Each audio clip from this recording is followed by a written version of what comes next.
사랑의 샘 평화의 소리 KCR 11시 종합뉴스 365 헬스 마이랑이 베이로 변호사 윤영준 에듀킹덤 컬리지 다네모라 EL 디자인 전망 좋은 짱 JMP로 이완상 변호사 공동 제공입니다. 뉴질랜드 뉴스입니다. BNZ의 수석 경제학자 마이크 존스는 주택시장이 올해 상반기에 정체 상태를 유지하다 하반기에는 회복될 것으로 예상했습니다. 존스는 최신 BNZ 프로퍼티 펄스 보고서에서 올해 주택가격이 약 5% 상승할 것으로 예상했습니다. 이는 지난해 말 발표된 올해 7% 가격 성장에 대한 존스의 이전 기대치보다 낮은 수치로 최근 BNZ 보고서는 상반기 동안 많은 활동이 보이지는 않으며 높은 모기지 금리와 감당할 수 없는 주택 구매성으로 인해 수요가 억제되고 이는 시장에 유리하게 불어오는 인구 통계학적 및 정책적 순풍을 본질적으로 무효하고 있으며 미판매 재고가 7년 만에 최고치를 기록했다고 밝혔습니다. 그러나 존스는 올해 하반기부터 시장이 회복되기 시작할 것으로 예상하고 있습니다. 보고서는 우리는 올해 하반기로 접어들면서 주택시장 냉각 현상이 녹을 것으로 기대한다고 밝혔습니다. 신규 주택 건설은 인구 요구 사항에 미치지 못할 것으로 보이며 우리는 또한 낮아질 가능성이 있는 모기지 금리로 인한 수요 증가를 기대하며 그렇게 될 경우 금리가 더 이상 올라가지는 않을 것이며 올해 말부터 하락이 시작될 것이라는 견해와 함께 최근 중앙은행 회의에서 우리는 안심할 수 있었다고 존스는 덧붙였습니다. 경매장에 많은 주택 매물이 나와 있지만 판매율은 3분의 1에 머물고 있습니다. 지난주 interest.co.nz가 모니터링한 경매 시장은 제공된 부동산 중 정확히 3분의 1이 판매됐습니다. interest.co.nz는 지난주 3월 2일에서 8일 전국 573개 동의 주거용 부동산 경매를 모니터링했는데 그중 109개 동이 판매돼 전체 판매율은 33%입니다. 경매에 나온 573개 동의 부동산은 지난주에 나온 619개 동에 비해 약간 감소했지만 시장은 올해 최고 판매 시즌에 접어들었습니다. 또한 경매되는 부동산 수가 작년 이맘때보다 2배 이상 증가하며 경매장에서 활발한 활동이 이루어지고 있습니다. 그러나 부동산이 경매에 나오는 것과 판매되는 것은 또 다른 문제이며 전체 매매율은 지난 3주 연속 31%에서 34% 사이를 유지해 매매율이 약 3분의 1 수준임을 시사합니다. 흥미롭게도 경매 활동을 지배하는 오클랜드 지역의 전체 매매율은 지난 한 달 동안 지속적으로 약 3분의 1 수준을 유지해 왔습니다. ASB는 2주 만에 세 번째로 모기지 금리를 인하했습니다. ASB는 월요일 아침 발표를 통해 은행이 6개월 만기를 7.39%에서 7.29%로 10베이시스포인트 인하했다고 확인했습니다. 여기에 ASB의 1년 만기는 7.24%로 5베이시스포인트 인하됐고 은행의 2년 모기지 금리도 6.79%로 6베이시스포인트 인하됐습니다. 현재 고정주택 대출 고객 중 4분의 3 이상이 24개월 이하의 기간을 선택하고 있는 상황에서 이런 인기 있는 조건에 대한 금리 인하는 뉴질랜드 주택 소유자와 예비주택 소유자에게 매력적일 것이라고 ASB의 개인 뱅킹 총괄 책임자인 아담 보이드는 말했습니다.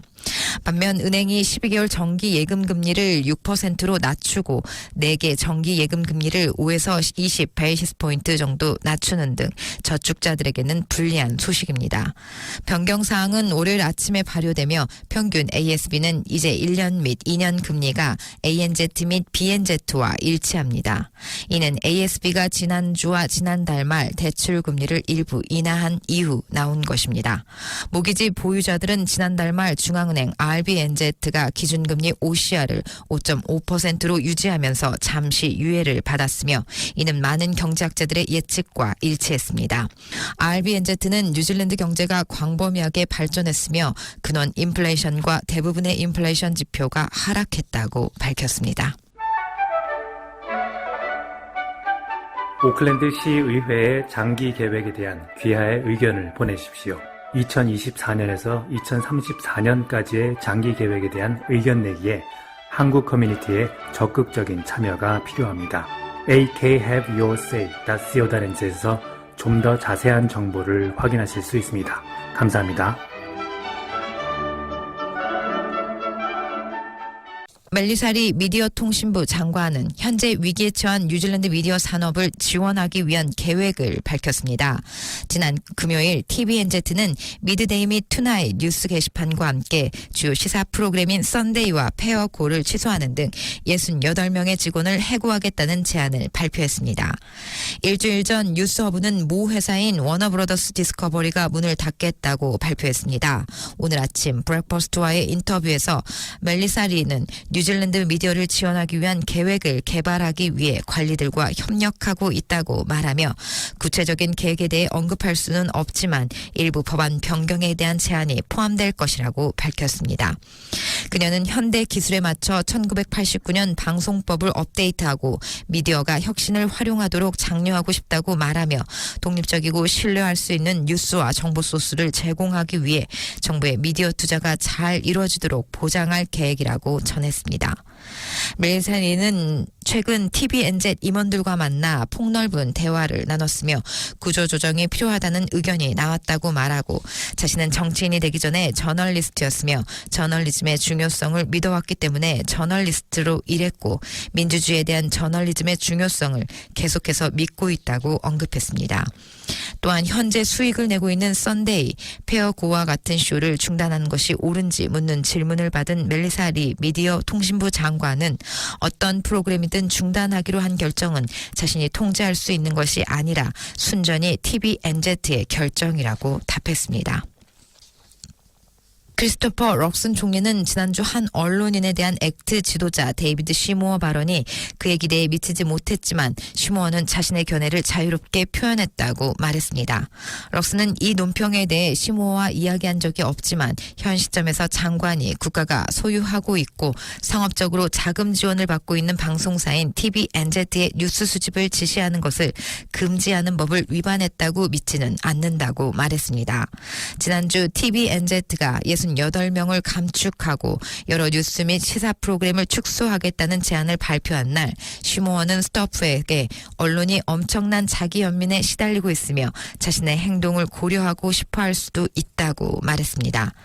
시모어는 크리스토퍼 럭슨 총리가 수리가 필요하긴 하지만 총리 관저인 프리미어 하우스에 살 수도 있는데도 주택담보대출도 없는 자신의 소유한 아파트에 살기 위해 $52,000 거주 보조금을 받았다는 베네딕트 콜린스 선임 정치기자 보도를 지목했습니다. 시모어는 재무부 부장관으로서 TVNZ의 주주 장관입니다. 모든 정부 장관들은 TVNZ의 프로그램과 콘텐츠 또는 뉴스 수집 과정에 대한 지시를 내리는 것이 금지됩니다. 지난주 국회에서 멜리사리 방송통신 및 디지털 미디어 장관은 기자들에게 시모어가 이 법에 따른 자신의 책임을 알아야 하며 이에 대해 그와 대화할 것이라고 말했습니다. 시모어가 주주 장관으로서 독립적인 편집 결정을 비판한 것이 적절한지 묻는 질문에 럭스는 그러한 특별한 발언을 본 적이 없다고 답했습니다. 데이비드 시모어 재무부 부장관이 임대인들이 2024년 4월 1일부터 임대물건의 모기지 이자 비용의 80%를 비용 청구할 수 있고 2025년 4월 1일부터는 100%를 청구할 수 있다고 발표한 이후 녹색당 공동대표인 수아브릭은 언론을 통해 이를 비난했습니다. 그녀는 AM과의 인터뷰에서 정부는 이자 공제 혜택이 돌아오면서 이 표면적인 생활비 위기 동안 집주인의 뒷주머니로 들어가는 10억 달러의 더 나은 부분을 우선시하고 있다는 사실을 발표했다고 말했습니다. 그러나 연립정부는 임대인 모기지 이자 공제를 폐지하면 집주인에게 더 많은 비용이 발생하고 이는 임차인에게 전가돼 임대료를 인상하고 생활비를 증가시킨다고 주장했습니다. 수아브릭은 정부 정책은 IRD와 재무부가 작년에 가장 부유한 뉴질랜드인의 유효 세율이 뉴질랜드 중산층의 절반도 되지 않는다고 밝힌 이후 나온 것이라고 덧붙였습니다. 이에 대해 시모어는 가장 부유한 뉴질랜드인들이 납부하는 세금 금액에 대한 수아브릭의 주장을 비판했습니다. 집을 소유하고 가치가 오르면 그 금액은 해당 연도 소득으로 간주됩니다. 그렇게 되면 누군가 집값이 오를 때마다 그들에게 세금을 부과해 투자해야 하는데 실제 이익이 아닌 페이퍼 수익에 대해 세금을 내지 말아야 한다고 데이비드 시모어는 설명했습니다. 시모어는 클로에의 말은 사람들이 서로를 적대시하도록 계획된 것이며 이는 잘못된 정보를 제공함으로 해당 발언을 중단하라고 말했습니다. 그러나 수아브릭은 AM쇼에게 정부의 새로운 정책에 따라 임대료가 하락할 것이라는 증거가 없다고 재빨리 반격했습니다. 경찰관들은 모욕적인 급여 제한에 따라 항의하거나 초과 근무를 거부하고 모든 의무적 휴식을 취하도록 보장하는 워크투룰을 시행하는 것을 고려하고 있습니다. 경찰은 지난해 9월 4% 임금 인상을 거부한 후 지난주 금요일에도 같은 제안을 받았습니다. 정부는 경제가 어려운 시기에 협상 중이라고 말하면서 경찰을 더 모집하겠다는 약속을 어기지 않을 것이라고 주장하고 있습니다.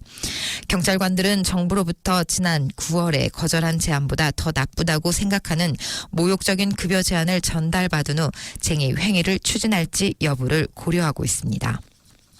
지금까지 전해드린 뉴질랜드 뉴스는 뉴스허브, 원뉴스, RNZ, 뉴질랜드 헤럴, 스토프, 인터스타 코닷, NZ에서 간추렸습니다.